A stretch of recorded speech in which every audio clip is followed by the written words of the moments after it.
What's up, everybody? Welcome to A Coach's Blog. I'm Tony Calgene, college football coach, here to tell you everything you need to know about what's going on in college football right now and how you can maximize your recruitment. All right, so we're heading into March. As the country kind of turns into spring, football turns into spring ball. All right, so what is spring ball? Spring ball is what they call the non-traditional season. So obviously you have your normal season where you get your games, all that stuff in the fall. Non-traditional is essentially 15 practices over about, I think it's 30 days or 4 weeks, something like that. And it's awesome. It is the best time of the year, all right? Because as a coach, you get to work with the guys, you get to do some football, do your drills, practice, all that stuff. But you also have time for family. It's not the 80 to 100 hour, weeks that you're putting in during the season. So as I said, it's a little bit of everything. And for players, I think it's huge. It's awesome. Okay, it's a time for basics, really, and getting the fundamentals down, your technique, the playbook. I tell freshmen every year, it's really, really difficult for a true freshman to come in and play significant snaps because the playbook is so much deeper. The techniques are just so much more intricate. It really takes a special player to be able to get that stuff done. So spring is really the time you slow it down, you do all the things that you need to do, and you see so many guys take leaps and bounds and really develop during the spring. So coaches are really focused in on their players. On days that they have practice, it's all about that practice, that meeting, maximizing that time, making it the most efficient. Those days that they aren't practicing, they are prepping for those meetings, for those practices. So again, you can kind of wring every single, drip of, productivity out of that cloth right there. So recruiting is on the back burner. For the schools that are a little bit bigger, they have recruiting staffs. They are still evaluating film. They're stacking the board and all that stuff. But really, that board doesn't really matter. It's always kind of changing. But the first time it will really kind of become real and just become a little bit more important is going to be when they hit the road in May, and then obviously summer camp season with all the evaluations going on there. So again, recruiting's not huge right now. So that's basically what you need to know there. Okay, my life, what is going on with me? Man, okay, unemployment has been tough. It's been difficult at times. So as most of you guys know, was let go at Whittier. I've been fortunate to be able to volunteer at UCLA. Now that kind of we're in the dead period, I haven't been going to UCLA as much just because there's not a whole lot for me to do there. So I'm just kind of bored and just trying to figure out what my next move is going to be. And throughout this whole thing, I've applied to probably about like 75 jobs at this point, and I've had interviews. I've had schools reach out. But I haven't found the right fit for myself and my family. And I've really, there's been times that I've questioned myself, am I good enough? Is this for me? And really am I going to make it? And not make it in like a celebrity coach type way, because I don't really care about that, but really about having security, you know what I mean? For people who don't know my backstory, I didn't have a full-time job until I was 30 years old. So that's a lot of time where you're not saving any cash.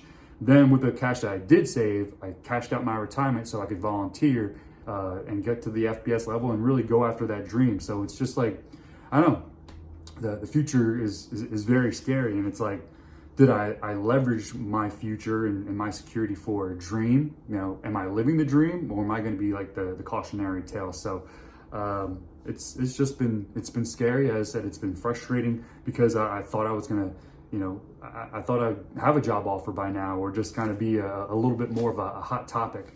So I'm feeling less valued than I thought I would have. But it has been really good, and it has provided me a lot of perspective about my life, football, and really just kind of the things that I used to get kind of hung up on. I'm very kind of concerned with my legacy. But what does legacy even mean? You know what I mean? Is it something that will be remembered, or I don't know. I kind of have reverse engineered. What do I want people to say about me? Do I want to be remembered as that great coach, or do I want to be remembered as that great person and have a lot of great memories to fill my life with? So have just really kind of spent time thinking about what is really important about life. So don't feel sorry for me. I know I'm going to be okay. It's just one of those things that, I'm going through some stuff right now. But as I said, I have grown to enjoy the little things. Enjoy a nice little sunset walk with my wife. I've gotten really into like baking. I've been baking bread, like wraps, like all this stuff. I've really gotten into chess, which is super random. I watched Queen's Gambit and got into that. So signed up for the chess.com app and just playing a bunch. And actually I've gotten really into the offensive side of the ball. So, I try to watch a clinic a day, and it's like, so much of the defensive stuff, it's all relative.